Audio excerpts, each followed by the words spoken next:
Rajasthan university से अपने सियासी सफर की शुरुआत करने वाले बेनीवाल के इस सफर की पृष्ठभूमि 1990 में लिखी गई, जब कांग्रेस के हबीबुर रहमान ने मुंडावा विधानसभा सीट पर उनके पिता रामदेव बेनीवाल को चुनाव हरा दिया। रामदेव बेनीवाल इससे पहले यहां लगातार 2 बार चुनाव जीते थे।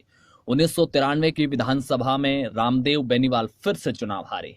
रामदेव बेनीवाल का सियासी करियर ढलान पर था, लेकिन इस करियर को फिर सहारा मिलता है राजस्थान यूनिवर्सिटी की राजनीति से। साल 1994 रामदेव बेनीवाल के लगातार 2 चुनाव हारने के 1 साल बाद एक नौजवान जयपुर के महाराजा कॉलेज के बाहर अपने कुछ साथियों के साथ खड़ा था। उनके साथी हर आते जाते छात्र को एक पर्चा थमा रहे थे। इस पर्चे पर लिखा था, हनुमान बेनीवाल फॉर प्रेसिडेंट। हनुमान बेनीवाल 1994 में महाराजा कॉलेज से पहली मर्तबा अध्यक्ष बने। यह सियासत में उनका पहला कदम था। 1995 में वो दूसरी दफा महाराजा कॉलेज से अध्यक्ष बने। 1996 में लॉ कॉलेज के अध्यक्ष चुने गए। बतौर राजनेता वो तेजी से उभर रहे थे। आने वाले 2 साल उनकी जिंदगी को पूरी तरह बदल देने वाले थे। लेकिन उससे पहले 1996 का एक किस्सा। 9 अगस्त 1996 की सुबह तक करीबन 4:30 बजे का वक्त, जयपुर के सिंधी कैंप पर बस स्टैंड पर खड़े कुछ छात्र चाय पीते पीते अखबार बांट रहे थे। पहले पन्ने पर खबर लिखी हुई थी, राजस्थान विश्वविद्यालय में बवाल, छात्र संघ अध्यक्ष सहित 1 दर्जन छात्र नेता गिरफ्तार। ये छात्र इस अखबार की एक एक लाइन पढ़ रहे थे और ठहाके लगाकर हंस रहे थे। लेकिन ये लोग कौन थे और अखबार की उस खबर को क्यों हंस रहे थे, ये बाद में बताएंगे। पहले खबर बताते हैं। राजस्थान यूनिवर्सिटी में प्रदेश के हर कोने से छात्र पढ़ने आते थे। जाति के अलावा यहाँ जिलेवार गोलबंदियां भी बनी हुई थी। 1996 का छात्र संघ चुनाव नागौर ग्रुप के पक्ष में रहा था।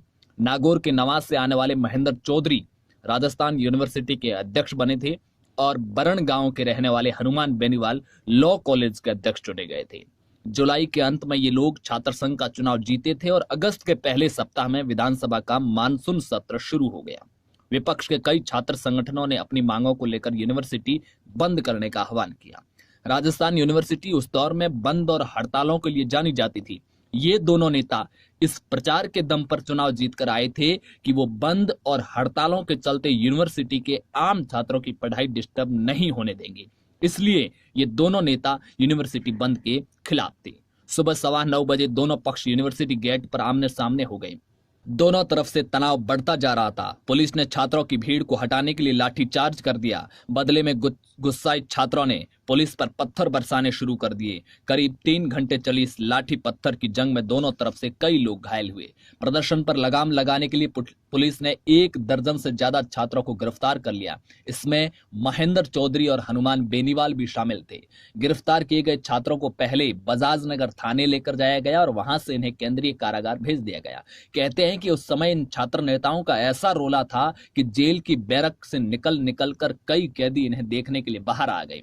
देर रात प्रशासन को सूचना मिली कि अपने छात्र संघ अध्यक्ष और लॉ कॉलेज के अध्यक्ष की गिरफ्तारी के खिलाफ प्रदर्शन के लिए यूनिवर्सिटी के तमाम छात्र लामबंद हो रहे। स्थिति किसी भी क्षण नियंत्रण से बाहर हो सकती थी। प्रशासन जानता था कि एक बार अगर छात्र सड़कों पर आ गए तो उन्हें नियंत्रित करना मुश्किल हो जाएगा। भैरव सिंह शेखावत उस समय राजस्थान के मुख्यमंत्री थे।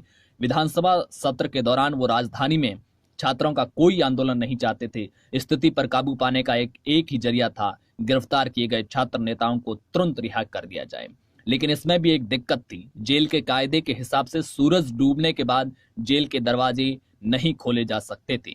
स्थिति की गंभीरता को समझते हुए इस नियम को ताक पर रख दिया और रात को 2 बजे के करीब गिरफ्तार किए गए सभी छात्र नेता छोड़ दिए गए।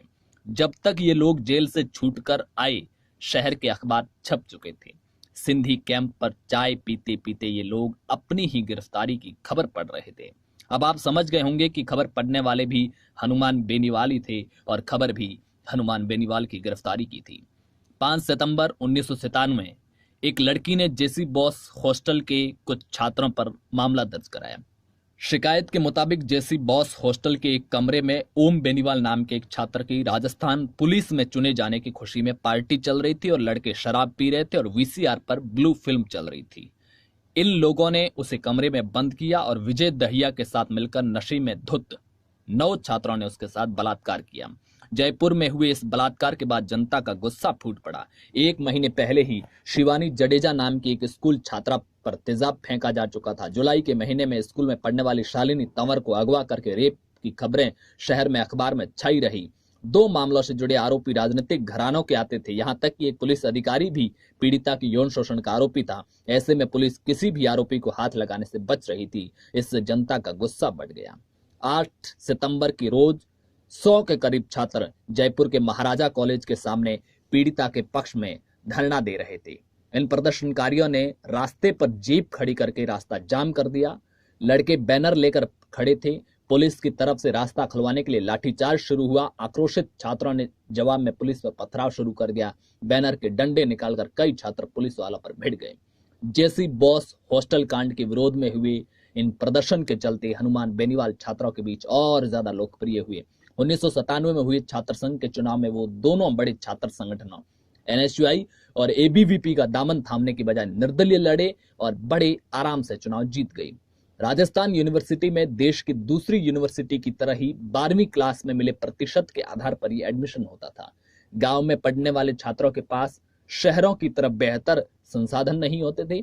ऐसे में गांव की स्कूल से पढ़ने वाले छात्रों की जो परसेंटेज कम होते थे और वो मेरिट में मात खा जाते थे। हनुमान बेनीवाल यूनिवर्सिटी चुनाव के दौरान गांव से आने वाले छात्रों के लिए दाखिले के वक्त एडमिशन के वक्त 5% अतिरिक्त अंक की मांग कर रहे थे और चुनाव जीतने के बाद इसी मुद्दे को लेकर हनुमान बेनीवाल ने आंदोलन शुरू कर दिया। सत्ता पक्ष यानी कि उस वक्त भैरव सिंह शेखावत की सरकार थी। 58 विधायकों ने सदन में हनुमान बेनीवाल की गिरफ्तारी की मांग की।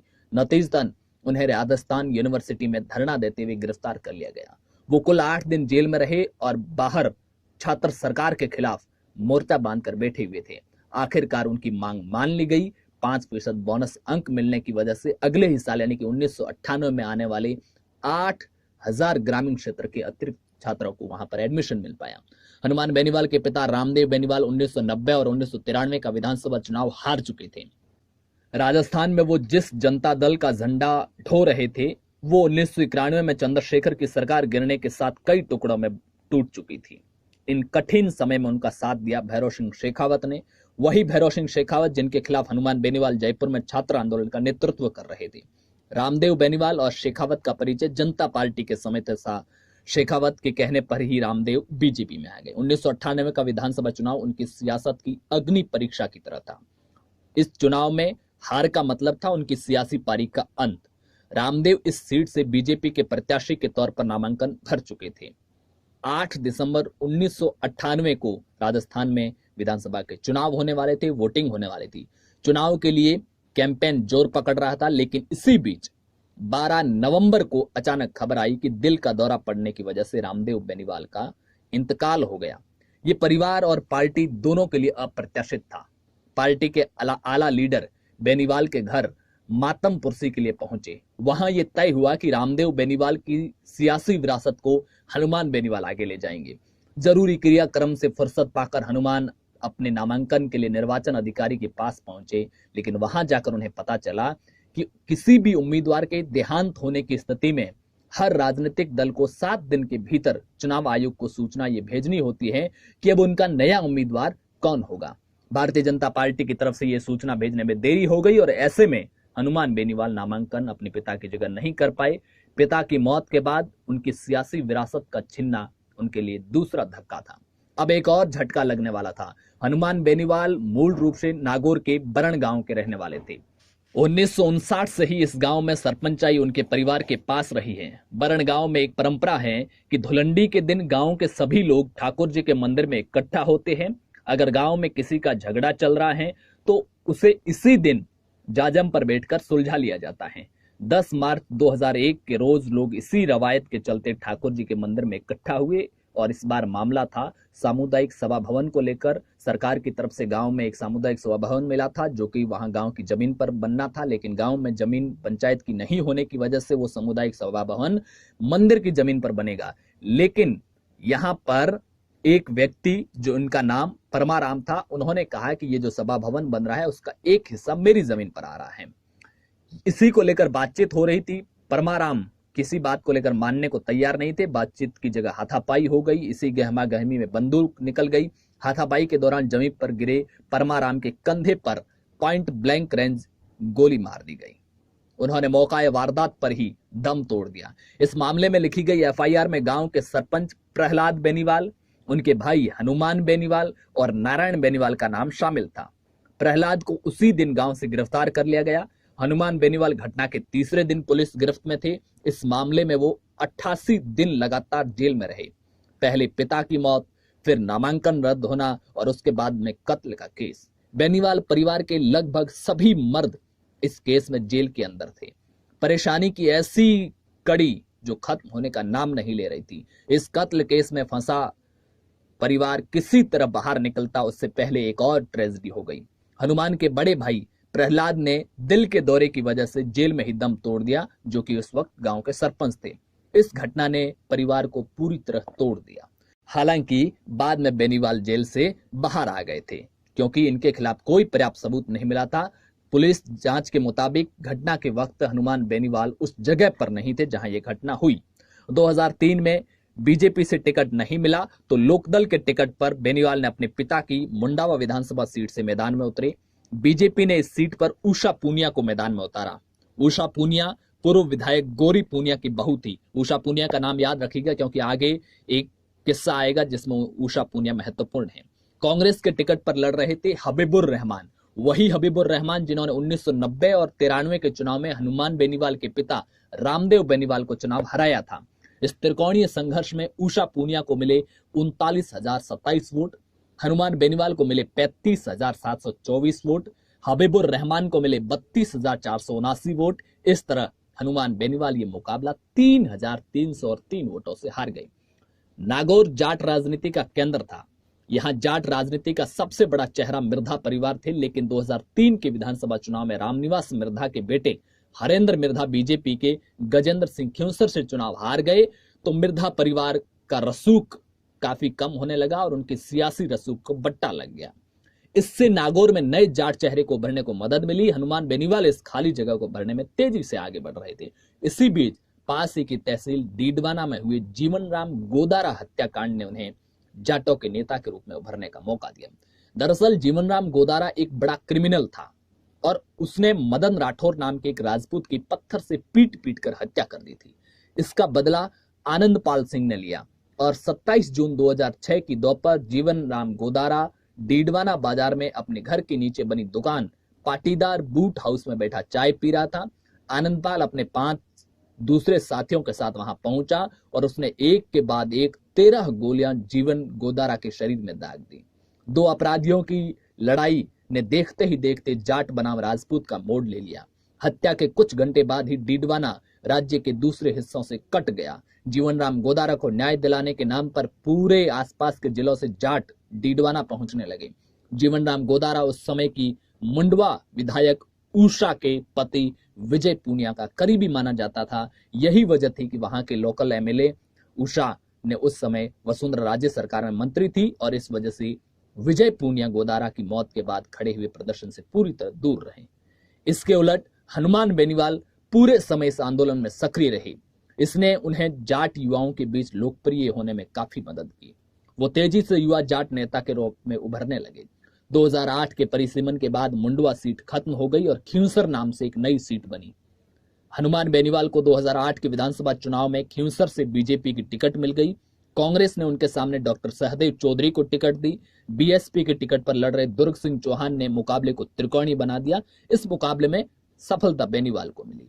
इस चुनाव में हनुमान के खाते में गई 58,602 वोट और नंबर 2 पर रहे दुर्ग सिंह को वोट मिले 34,292।